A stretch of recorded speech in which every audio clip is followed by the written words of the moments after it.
Welcome to this Tutor to You Sociology topic video on global development, examining types of globalisation. Globalisation is one of the biggest social changes of the last century and has impacted on many different aspects of society. But when looking at global development, we have to examine the different forms that globalisation has taken. Whilst in education and family life, we may talk about cultural globalisation and the impact it has on those institutions. In terms of global development, economic and political globalisation are equally as important. While nations have become similar culturally during the process of globalisation, there's been a movement towards economic and political consensus as well. In this video, we're going to look at some of the evidence for this argument, outlining cultural, political and economic forms of globalisation. Firstly, cultural globalisation. This refers to the transmission of norms and values, ideas and attitudes across national borders. This includes religious practices, ideologies, ways of living and how we organise our lives. Increasingly, national identities are either being replaced by global identities or conversely, being strengthened by resistance to global influences, for example, the rise of nationalism in society. For the most part, this is limited to views on migration, with a greater acceptance of global culture and as a result of increased availability of travel, locations and faster communication technologies such as the internet. This enables people to be influenced by ideas from other cultures, and we can see evidence of these changes. In the 30 years or so since globalisation took hold at the end of the Cold War, there's been an increasing emphasis on consumer culture as the spread of global transnational companies has provided individuals with a broader range of consumer and leisure products. Brands such as Nike, Coca-Cola, Starbucks and McDonald's are present in most cultures, although this may be seen as less of an influence of cultural globalisation and more of cultural imperialism. Increased access to Western media across the globe, with Hollywood films and global sporting events being broadcast in ever-increasing numbers of countries, and streaming services such as Amazon Prime, Disney Plus and Netflix broadcasting content globally. Cultural influences can be seen here too, with dramas from South Korea, Scandinavia, South America and India becoming more popular in the UK. There are also global influences in fashion, music and literature, and of course the mass migration of individuals bringing new forms of culture to their adoptive homeland, and the generation of hybrid identities such as British Asian as cultures merge.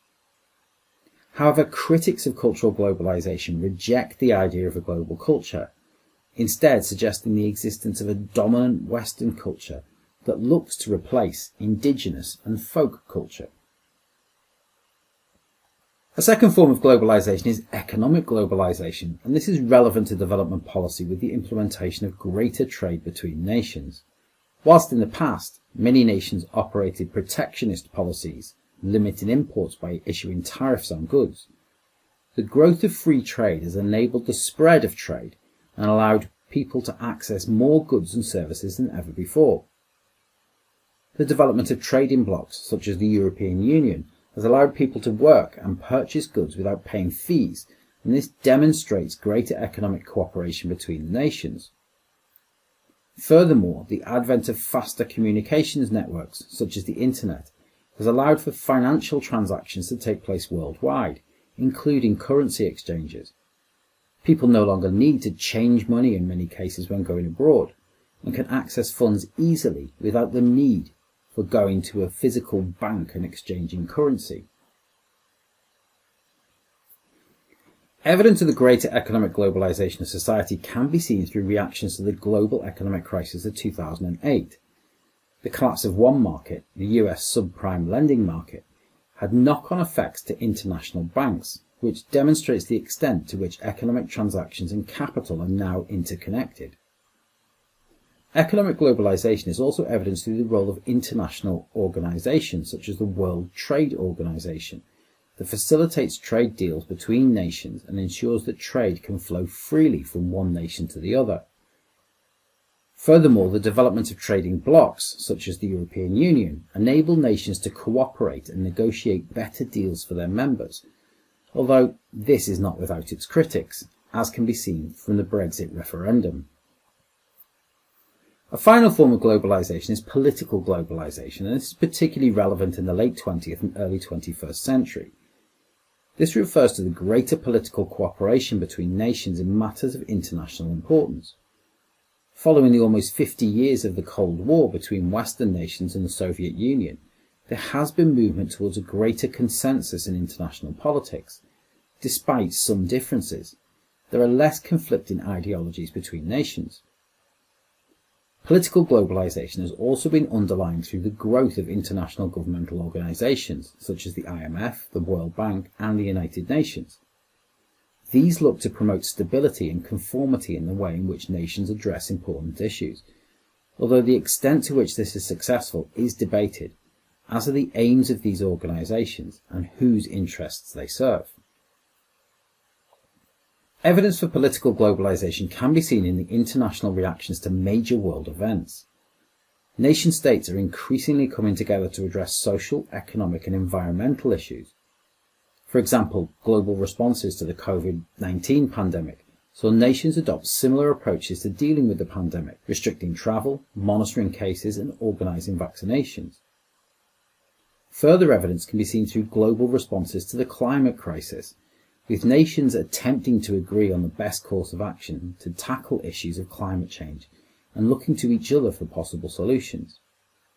Of course, with both COVID and climate change, there are nations who place their own interests before those of others, and that may be used as evidence of the failings of political globalisation. A final way in which political globalisation can be seen is through reactions to global threats, such as terrorism, with coalitions of nations coming together to tackle these problems, such as the war on terror and unified support for the Ukraine. Again, dissenting voices may be heard in these issues, which raises another question mark over the extent of political globalisation. But is globalisation really a new thing? There have been impacts of globalisation since the turn of the 10th century, with trade routes such as the Silk Road in existence for a millennia. Furthermore, whilst individuals may draw influences from around the world in how they live, work and consume, does a truly global culture exist, particularly given the backdrop of increased nationalism in many states and protectionist attitudes towards aid and military intervention? Furthermore, the early 21st century saw a rise in resistance to Western ideology, what was seen as forms of cultural and political imperialism that led to the rise of terrorism and subsequent war on terror. Whilst the last 60 years has seen minimal global conflicts between alliances of nations, conflicts have changed to what Caldwell calls postmodern warfare, with small conflicts being the result of identity politics, something which can be seen to be at odds with the idea of a harmonious global society. That concludes the Tutor to You Sociology topic video on global development, looking at types of globalisation. Thanks for watching.